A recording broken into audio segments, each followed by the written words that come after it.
보통 표지판 중에 정말 은혜로운 표지판이 있다는 것 알고 계십니까? 유턴 표지판입니다. 유턴 표지판. 가던 길을 다시 돌아가야 될 때, 바른 길로 다시 방향을 바꾸어야 될 때 이 유턴 표지판이 있죠. 이게 알파벳으로 유턴인데 마치 유, 너 이렇게 들려지기도 합니다. 너 빨리 돌아가. 은혜롭지 않습니까? 영적 표지판, 유턴 표지판. 제가 한 20여 년쯤 전에 이 표지판을 만난 적이 있습니다. 하나님께서도 무수하게 많이 인생 가운데 이 표지판을 세워놓으셨을 텐데 20여 년쯤 전에 그때서야 발견하고 하나님께로 방향을 바꾸었죠. 그 전에는 제가 하나님이었습니다. 내 힘으로 살고 나를 위해 살고 나의 기쁨을 위해 살았다가 이 표지판을 보고 인생의 방향을 바꾸어서 이제는 하나님을 위해 살고 하나님과 함께 살고 하나님의 영광 가운데 사는 삶으로 바뀌어진 것이죠. 그런데 이렇게 유턴하고 나면 이제 그냥 쭉 가면 될 줄 알았는데 곳곳에 또다시 유턴 표지판들이 있는 겁니다. 그건 가짜들이죠. 다시 돌아가, 다시 세상으로 돌아가. 마치 예수님 믿어봐야 별로 세상에서 도움이 안 되던데 라는 그런 사건들, 고난들, 예수 믿는 것이 별로 내 인생에 유익이 없는 것 같은 그런 일들을 만날 때마다 다시 돌아가게 하는 그런 표지판들. 예수님만 딱 믿으면 끝난 줄 알았는데 여전히 예수 믿기도 처음 믿기도 힘들지만 예수를 계속 믿어가기도 힘들다는 것을 깨달은 것입니다. 우리 인생의 수많은 역풍들, 우리가 가야 할 방향으로 못 가게 하는 그 역풍들이 계속해서 우리를 향해서 불고 있기 때문이죠. 비행기에 보면 자동 항법 장치라는 것이 있습니다. 거기다 입력을 하면 만약에 한국에서 서울에서 뉴욕으로 간다 그러면 그것을 입력해 놓으면 비행기가 자동으로 그것으로 안내를 하는 것이죠. 그러면 조종사는 이륙만 하고 착륙만 할 줄 알면 될까요? 비행기가 떠 있는 시간에는 그냥 돌아다니거나 게임하거나 자거나 졸거나 안심하고 있어도 될까요? 아닙니다. 그랬다간 큰일 납니다.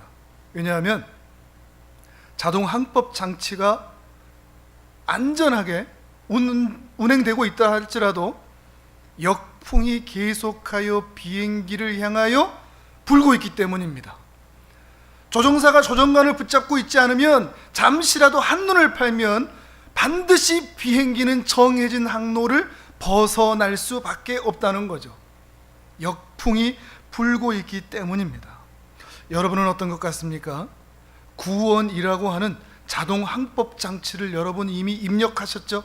그러면 조금 안심하고 살아도, 조금 열심내지 않아도, 좀 잘못한 거 있어도 하나님 앞에 돌이키고 회개하지 않아도 천국문 앞에 딱 도착해 있을까요? 아닙니다.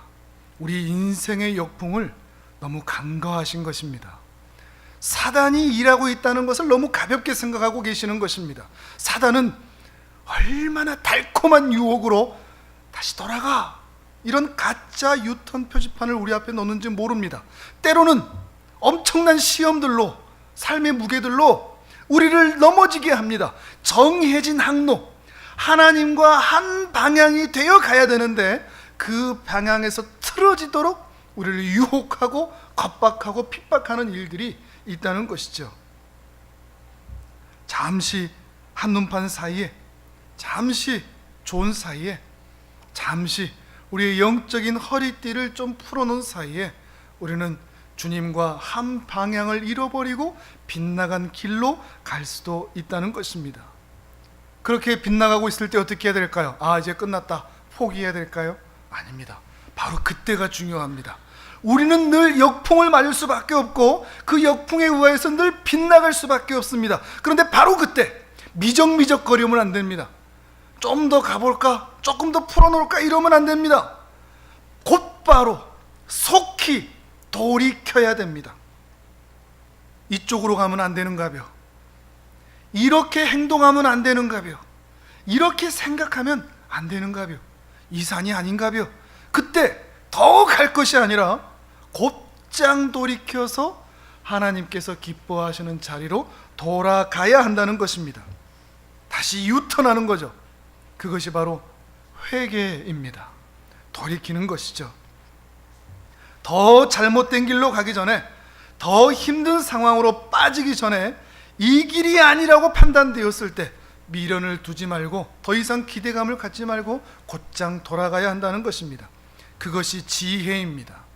그러한 사람이 지혜로운 사람입니다. 신자에게는 지혜가 필요합니다. 어떤 길이 옳은 길인가? 이것이 바른 길인가? 하나님과 한 방향인가? 아니면 하나님과 반대되는 방향인가? 이것을 분별할 수 있는 영적 분별력이 있어야 됩니다. 그 지혜가 필요하죠.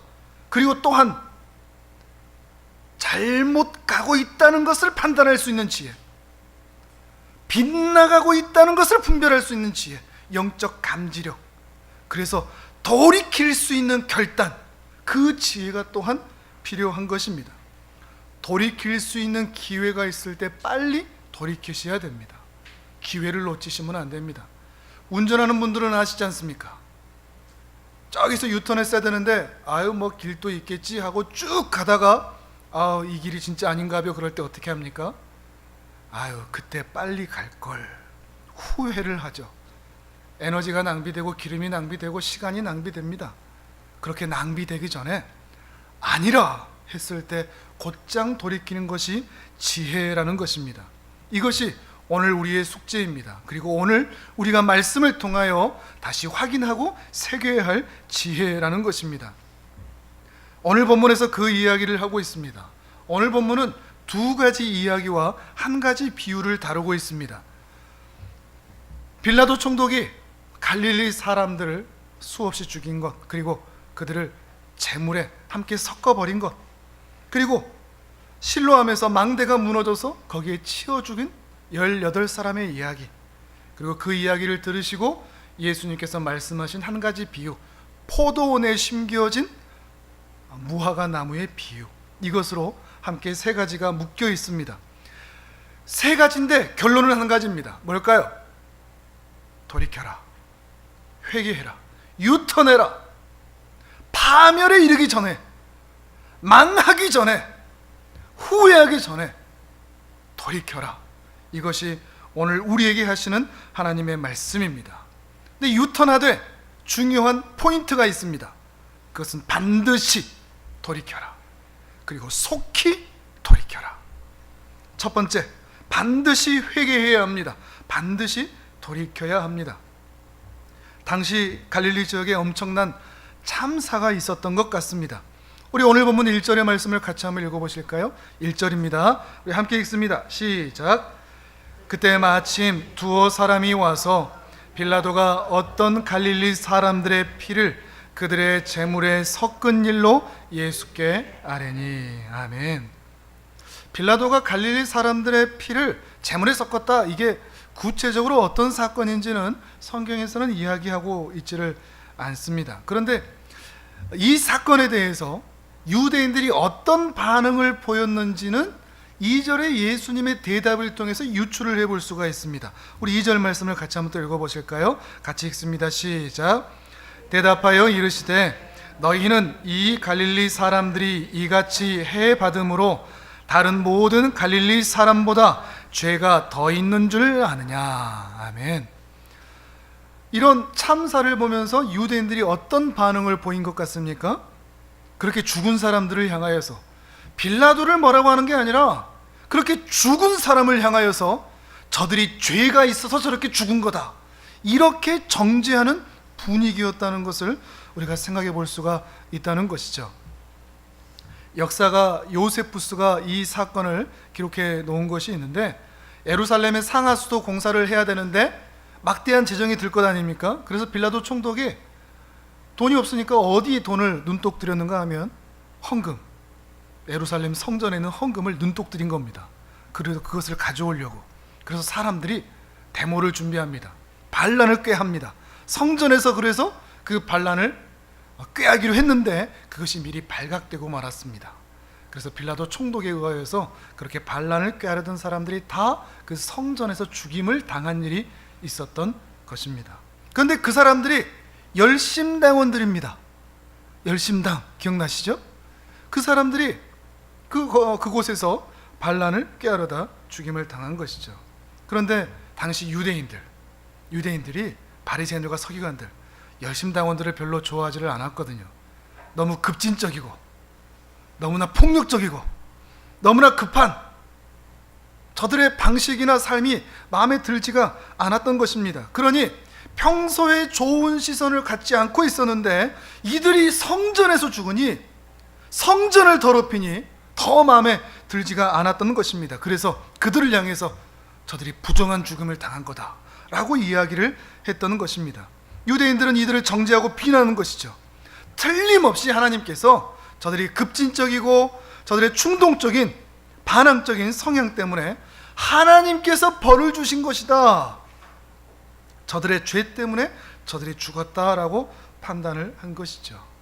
유대인들은 이 끔찍한 참사를 보면서 그렇게 죽임을 당한 사람들을 향하여서 긍휼히 여기거나 불쌍히 여긴 게 아니라 자신의 정치적인 또 종교적인 입장에 따라서 저들을 비난하고 정죄하고 있었던 것입니다. 저들이 죽어서 마땅하다, 저들이 죽었으니 하나님이 벌하신 것이다, 그러면서 한편으로 자신들은 이 참사에서 죽지 않았기 때문에 자신들은 의로운 것처럼 말하는 이들의 성향을 보이고 있는 것입니다.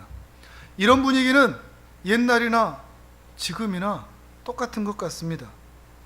여러분은 절대 남의 고난을 보고 긍휼히 여기되 그것에 대해서 해석은 하지 마십시오. 누가 눈이 아프면 못 볼 걸 봤나? 누가 다리가 부러지면 못 갈 데를 갔나? 누가 교통사고가 나면 주일 성수를 안 했나? 누가 재정적으로 파산이 나면 11조를 떼먹었나? 이렇게 얘기하시는 것은 예수님의 생각과 다릅니다. 예수님의 생각은 그렇지가 않습니다. 예수님께서는 이런 생각을 가지고 있는 자들에게 또 다른 안타까운 사건을 언급하셨습니다. 실로암 망대가 넘어져서 무려 18명이 깔려 죽었던 사건입니다. 우리 4절을 또 같이 읽습니다. 시작. 또 실로암에서 망대가 무너져 치어 죽은 18사람이 예루살렘에 거한 다른 모든 사람보다 죄가 더 있는 줄 아느냐. 아멘. 당시 이 두 가지 사건이 그 사회에서 큰 이슈였던 것 같습니다.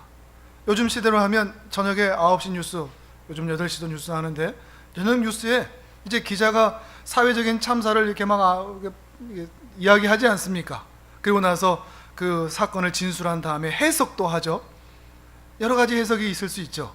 근데 이들의 해석, 이 참사에 대한 이런 비극적인 해석을 매우 주관적으로 하고 있는 겁니다. 저들이 아주 죄를 많이 지었기 때문에 하나님께서 저들을 죽이신 것이다, 벌을 주신 것이다 라고 판단한 것입니다. 이것이 당시 유대인들의 전반적인 생각이었습니다. 그러나 예수님은 이 두 사건에 대하여 전혀 다른 해석을 말씀해 주고 계십니다. 방향을 틀고 있습니다. 그렇게 생각하지 마라, 이렇게 생각해라 라고 바른 방향을 알려주고 계십니다. 우리 오늘 본문을 다시 한번 읽어보실까요? 2절부터 5절에서 예수님께서 어떻게 말씀하시는지를 주의 깊게 보시면서 함께 읽도록 합니다. 2절에서 5절 시작. 대답하여 이르시되 너희는 이 갈릴리 사람들이 이같이 해 받음으로 다른 모든 갈릴리 사람보다 죄가 더 있는 줄 아느냐? 너희에게 이르노니 아니라. 너희도 만일 회개하지 아니하면 다 이와 같이 망하리라. 또 실로암에서 망대가 무너져 치어 죽은 18사람이 예루살렘에 거한 다른 모든 사람보다 죄가 더 있는 줄 아느냐? 너희에게 이르노니 아니라. 너희도 만일 회개하지 아니하면 다 이와 같이 망하리라. 아멘. 전혀 다른 두 사건인데 예수님께서는 같은 결론을 말씀하고 계시죠. 저들이 이해할 수 없는 참사로 죽임을 당했다고 해서 죽은 자들이 너희보다 죄가 더 많다라고 생각하지 마라. 죽은 자들보다 너희가 더 의롭다고 착각하지도 마라. 그러면서 주님은 두 번이나 같은 대답을 하십니다. 아니라. 5절에서도 아니라. 저는 이 말씀이 참 무섭습니다. 짧은 대답인데 아니야. 아니야. 그것은 옳은 생각이 아니야. 그들이 죄를 더 많이 지어서 그렇게 망한 것이 아니라 너희 자신을 바라보고 너희 자신이 돌이키지 아니하면 너희도 망할 때가 온다는 것을 기억해라 라고 말씀하고 있는 것입니다. 한편으로는 고개가 갸우뚱합니다. 방향이 다르기 때문이죠. 동문서답처럼 느껴집니다. 그러나 동문서답이 아니라 우문의 현답으로 말씀해 주신 것입니다. 사람들은 다 저들의 죄, 그 사건만 바라봅니다. 그런데 예수님께서는 저들 바라보지 말고 너 자신을 바라보라, 유턴하여 너를 바라보라고 말씀하고 계시는 것입니다. 너희 자신을 들여다보고 너희 자신의 죄를 찾아라. 너희 자신이나 먼저 돌이켜라. 그렇지 않으면 너희에게도 저런 재앙의 때, 파멸의 때, 멸망의 때가 반드시 올 것이다. 그러니 너희는 먼저 너희 자신을 돌이키라 말씀하고 있는 것입니다.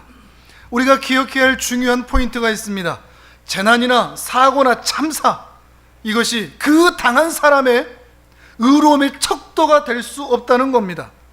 어떤 사람이 자동차 사고로 죽었다 그러면 그 자동차 사고로 죽은 사람이 죽지 않은 사람보다 죄가 더 많아서가 아닙니다. 오늘 우리 생명이 붙어있는 게 내가 의로워서가 결코 아니라는 말입니다. 그건 예수님과 같은 생각이 결코 아닙니다. 우리 옛날 얼마 전에 교회에서도 그런 일이 있었습니다. 일본에 쓰나미가 일어나서 수많은 사람이 죽을 때 많은 사람들이 그랬죠. 저 우상의 나라 하나님께서 벌하신 것이라고. 동해안에 쓰나미가 일어나지 않은 것은 마치 우리가 의로워서 그런 것처럼 대단한 착각, 대단한 오해를 하고 있는 거죠. 그것은 예수님과 같은 생각이 아닙니다. 주제파악 못하는 겁니다. 고난이나 재난을 의의 척도로 보시면 안 됩니다. 내가 오늘 고난당한다고 내가 죄가 많아서 그러나 이렇게 생각하실 필요도 없습니다. 사도 바울이 얼마나 많은 고난을 당했습니까? 예수님은 심지어 십자가에 매달려 죽으시기까지 했습니다. 엄청난 고난이죠. 우리가 그것을 뭐로 표현할 수 있을까요?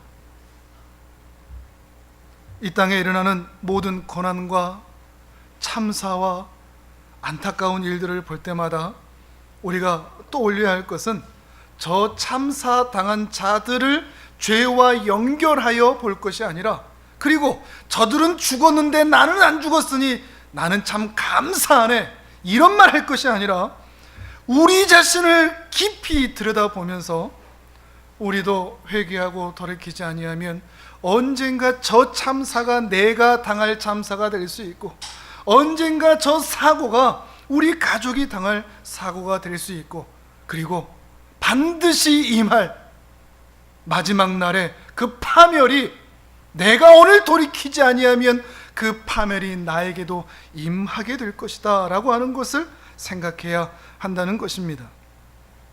영국 황실에는 휘핑보이라는 제도가 있습니다.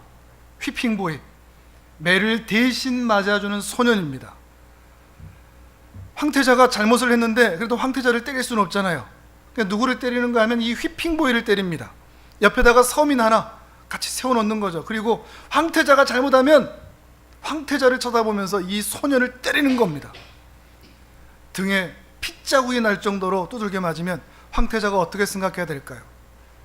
아, 저건 내가 맞아야 되는데 저 아이가 나를 대신하여 맞구나, 이 생각을 해야 제대로 된 황태자가 아닙니까? 근데 옆에 그 아이가 나 대신 맞고 있는데 저놈은 뭘 잘못해서 저렇게 두들겨 맞고 있나, 이런 생각하면 등신 같은 황태자죠. 바보 같은 황태자죠.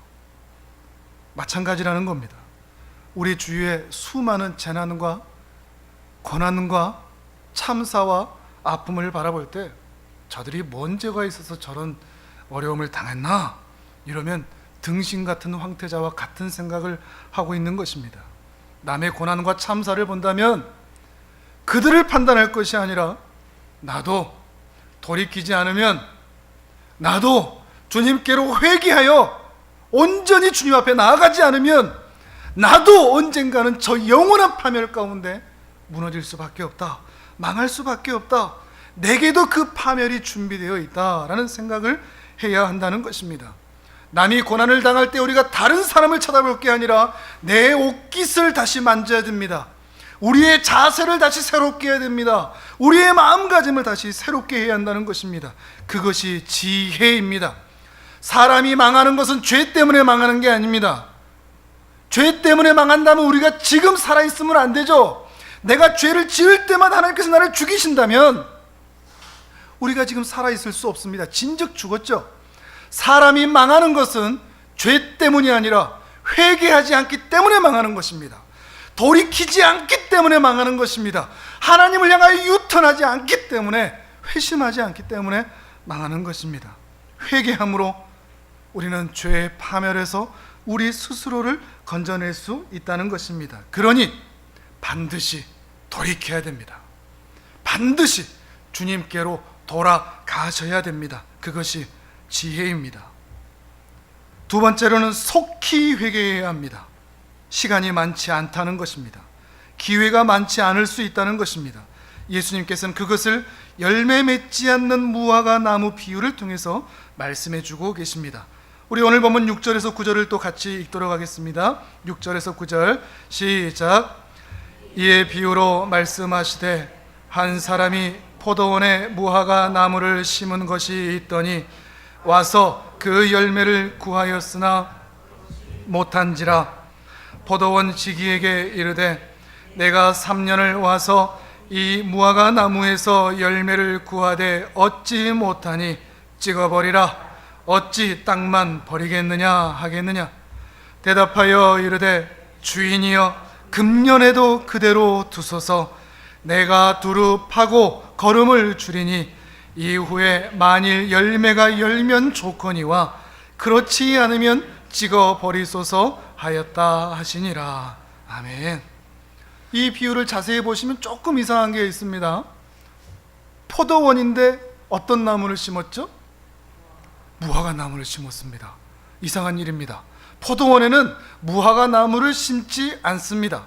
무화과 나무는 길가에 짜투리 땅에나 심는 것이지 좋은 땅에 심는 나무가 결코 아닙니다. 그런데 포도원에다 심었다, 주인이 그것도 심었다, 그것은 기대를 갖고 있다는 겁니다. 이 무화과 나무 길가에 있는 거 이 포도원 중심에 다 갖다 놓고 야, 열매가 맺히겠지, 나를 즐겁게 하겠지, 이런 마음으로 포도원에 심었다는 것입니다. 기대감이 있었을 것입니다. 그런데 3년이나 와서 열매를 구하고 찾는데 열매가 없는 겁니다. 열매를 맺지 못하는 것입니다. 그래서 주인이 포도원을 가꾸고 있는 포도원 지기에게 이렇게 말을 했죠. 이 무화과 나무 찍어버려라. 열매를 기대했는데 열매가 없으니 찍어버려라. 어찌 땅만 버리겠느냐. 무화과 나무는 다 낭비하고 있었습니다. 자신도 낭비하고, 시간도 낭비하고, 햇빛도 낭비하고, 물도 낭비하고, 포도원의 열정과 열심도 낭비하고, 심지어 그 복된 땅 포도원마저도 낭비하고 있었기 때문이죠. 그럴 때 포도원지기가 이렇게 말을 하죠. 금년만 참아주소서. 1년만 기회를 더 주시겠습니까? 제가 어떻게든 물 주고 다듬어서 열매를 맺게 하겠습니다. 그런데 1년 후에도 열매가 없다면 그때는 찍어버리십시오. 이 비유에서 포도원 주인은 하나님을 가리킵니다. 그리고 이 포도원 지기는 예수님을 가리키고 있습니다. 그리고 이 무화과 나무는 이스라엘 백성을 가리키고 있습니다. 하나님께서는 세상 여러 민족 중에 무화과 나무 같은 보잘것없는 연약한 불순종하는 이 백성 공동체를 뽑아서 가나안 땅 복된 땅에 심어 놓으셨습니다. 팔레스타인 거리를 지나가는 수많은 사람들이 이 이스라엘 공동체를 보고 하나님을 알아보도록, 수많은 사람들을 하나님께로 돌이키도록 심어 놓으셨습니다. 그런데 자기 자신들도 하나님께 돌아가지 않고 자신들을 바라보는 수많은 사람들도 지옥으로 다 데리고 가버리는 이 이스라엘 공동체를 향하여서 하나님께서는 뽑아버려라, 이제는 길이 없다, 뽑아버려라, 영적 표지판으로 세워놨는데, 수많은 사람들로 하여금 이제는 돌이키라고 그 표지판으로 세워놨는데 그 표지판이 역할을 하지 못하고 있으니 뽑아버려라 하시는 것입니다. 이 비유의 말씀은 오늘날 우리 교회 공동체에게도, 우리 성도에게도 동일하게 적용되는 말씀입니다. 참 보잘것없는 우리들을 복된 땅, 교회 공동체 안에 심어 놓으셨습니다. 그 열매를 맺기를 바라십니다. 우리를 통하여, 나를 통하여 수많은 사람들이 하나님께 돌아오기를 바라는데, 나 자신도 하나님께 돌아가지 않고 우리 주위에 있는 소중한 사람들도 하나님께로 돌이키지 못하는, 그 열매를 드리지 못하는, 그래서 인생을 낭비하고 시간을 낭비하고 돈을 낭비하고 주님의 은혜와 열정을 낭비하고 전혀 열매를 맺지 못한다면 찍어버려라, 파멸을 저들에게 주라 말씀하시는 것입니다. 여러분은 이 말씀에 동의하지 않으실지도 모르겠습니다. 설마 나는 제외일걸?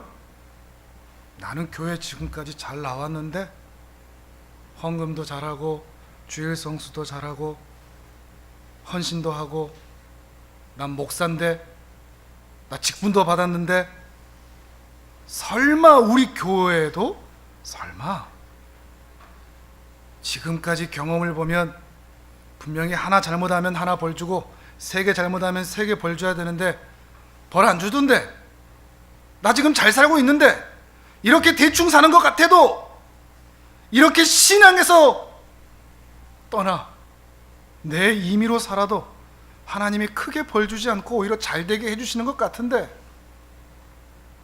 아닙니다. 왜 하나님께서 침묵하실까요? 하나님이 안 계셔서? 아닙니다. 여러분이 너무 의로워서? 더더욱 아닙니다. 하나님께서 눈 감아주셔서? 그것도 아닙니다. 다만 포도원 지기가 간청했기 때문입니다. 8절과 9절을 우리 다시 한번 읽어보실까요? 같이 읽습니다. 시작. 대답하여 이르되 주인이여, 그대로 두소서. 내가 두루 파고 거름을 줄이니 이후에 만일 열매가 열면 좋거니와 그렇지 않으면 찍어버리소서 하였다 하시니라. 아멘. 우리가 왜 오늘 이렇게 살아있을까요? 믿음 없는 우리, 날마다 죄악 가운데 살아가는 우리, 그런데 왜 우리가 이렇게 잘 살고 있을까요? 예수님의 간청 때문입니다. 금년만 기다려 주십시오. 조금만 더 시간을 주십시오. 조금만 더 제가 저들과 함께하여 열매 맺도록 이끌 것이니 조금만 더 기다려 주십시오. 주님의 간청에 의한 것입니다. 하나님께서 우리를 기다려 주신다는 것을 사도 베드로는 또 이렇게 이야기를 하고 있습니다. 베드로후서 3장 8절과 9절의 말씀 또 함께 읽습니다. 시작.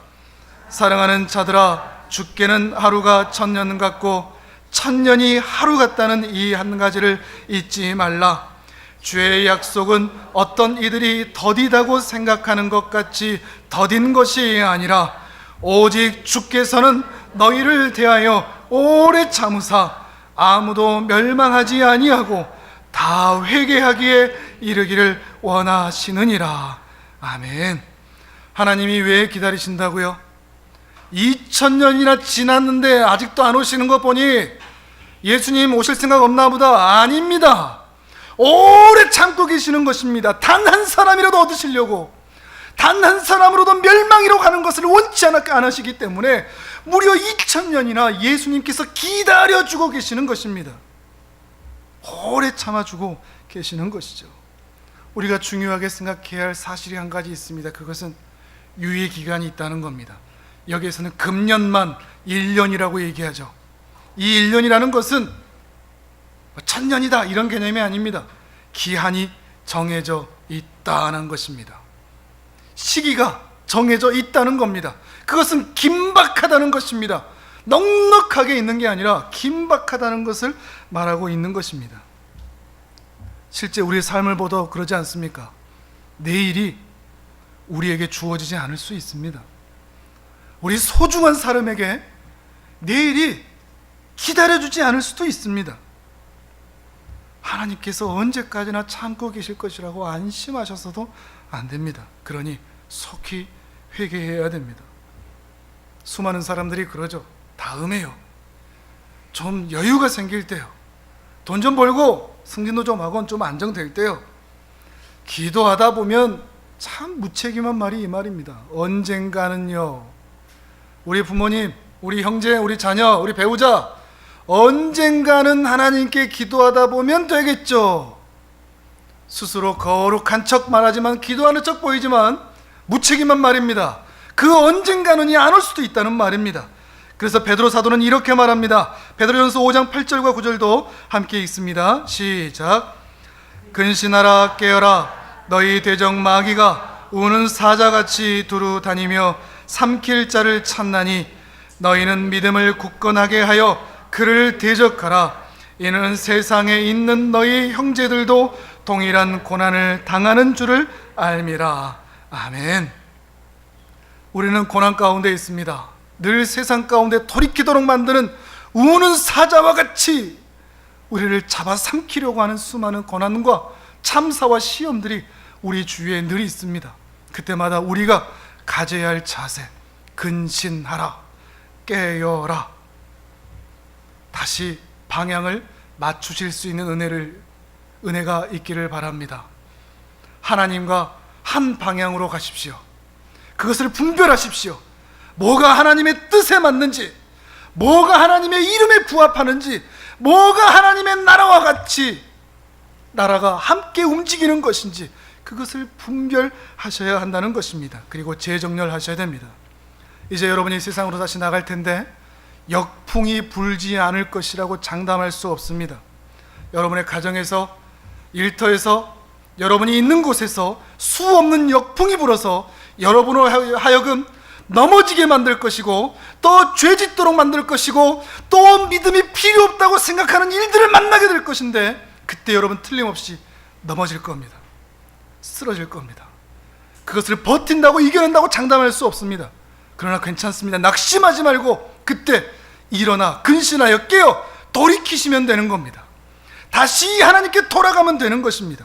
반드시 속히 주님께 돌이키는 은혜가 있기를 바랍니다. 아직 이 예수 그리스도를 이 가슴에 모시지 않은 분이 계시다면 오늘 이 예수님께 완전히 돌이키시는 은혜가 있기를 바랍니다. 죄사함의 은혜를 받으시고 날마다 우리를 받아주시는 주님의 은혜를 경험하실 수 있기를 바랍니다. 또한 이미 예수 그리스도를 이 마음에 모신 분들, 이미 주님께 완전히 돌이킨 분들, 날마다 우리를 향한 그 역풍이 불 터인데 그 순간순간마다 주님의 은혜를 의지하여 돌이키는 경험을 하실 수 있기를 바랍니다. 어디로 가야 되는지, 어떻게 해야 되는지 그 영적 민감함이 여러분에게 있기를 바랍니다. 또한 여러분 주위에 아직 예수 그리스도를 영접하지 않은 정말 소중한 분들이 있다면 하나님께 기도하십시오.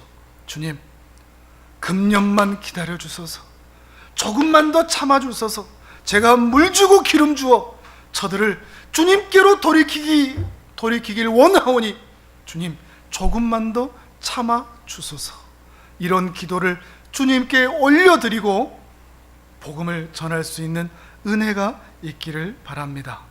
이 한 주간 이 말씀에 붙들려 수많은 역풍이 불 때마다 하나님께 속히 돌이키며 수많은 사람들을 주님께로 돌이키는 영적 표지판으로서의 삶을 살아가시는 복된 주의 자녀들 되시기를 주님의 이름으로 축복합니다.